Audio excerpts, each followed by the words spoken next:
Imagine a cat that is both dead and alive at the same time. Sounds outlandish, doesn't it?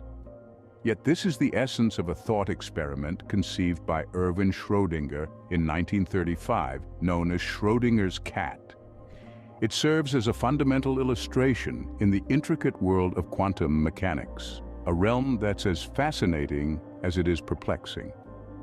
Quantum mechanics, by the 1930s, had revolutionized our understanding of microscopic particles, such as electrons and photons. It brought into light concepts so radical they broke away from the conventional wisdom of classical physics. From the realm of the infinitesimally small, quantum mechanics painted a picture of reality that was wildly different, riddled with peculiarities and challenges in interpretation. At the heart of these challenges is the enigma of quantum superposition, a concept that Schrödinger's cat so eloquently brings to life, or death, or both. Dive with me now into the peculiar world of quantum superposition. Picture this: a cat, a Geiger counter, some radioactive substance, a vial of poison, and a hammer, all inside a sealed box.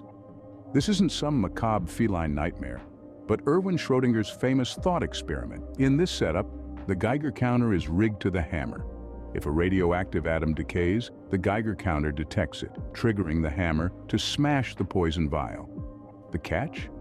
Radioactive decay is a quantum process, inherently unpredictable. And here's where it gets really interesting. Quantum mechanics suggests that until we check, the atom is both decayed and not decayed. It's in what we call a superposition of states. So, if the atom state dictates the cat's fate, then the cat is theoretically both dead and alive. A paradox, certainly. But it's this paradox that throws the spotlight on the strangeness of the quantum world and its clash with our everyday reality. Here's what happens. You say to yourself, you put a cat in a box, and if the cat is a quantum cat with two states of existence, it's either dead or alive. While it's in the box, you have no idea which it is. And so the way we describe this in quantum physics, if you do the experiments, okay, so some percentage of the time you open the box, the cat will be alive, others, the cat will be dead.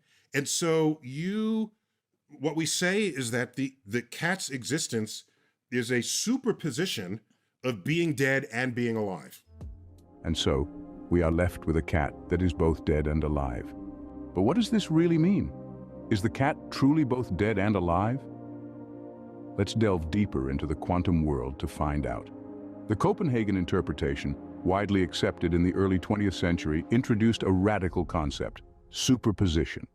This principle suggests that a particle exists in all possible states at once until it's observed. The act of observation, then, collapses this superposition into one definite state.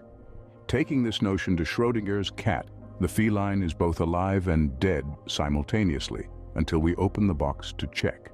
The very act of observing determines the cat's fate, an idea that seems absurd in our macroscopic world governed by classical physics. This is where quantum mechanics and classical physics seem to clash. In our everyday world, an object cannot be in two places at once or in two states simultaneously. But in the quantum realm, things aren't so cut and dry. Particles can exist in multiple states or places at once, a reality that's hard to reconcile with our classical understanding.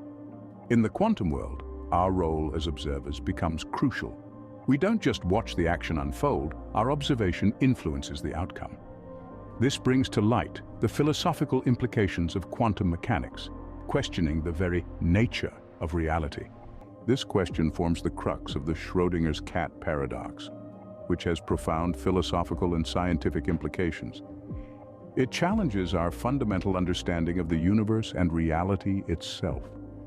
In the quantum world, the act of observation appears to play a pivotal role. When we open the box to check on the cat, we force the quantum system to collapse from a superposition of states into a single observable state. This suggests that our mere act of observation determines whether the cat is dead or alive. This idea, however, does not sit well with our intuitive understanding of reality. It seems impossible that the mere act of looking could affect the outcome. Yet this is what quantum mechanics asks us to accept. This leads us to the crux of the paradox. How can we reconcile the seemingly absurd behavior of quantum systems with our everyday experience of reality? How can we bridge the gap between the microscopic and the macroscopic world?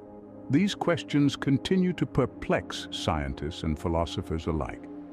The Schrödinger's cat thought experiment underscores the struggle to reconcile the quantum and classical worlds, a central issue in the philosophy and science of physics. What does this mean for our understanding of reality? I'll leave that for you to ponder.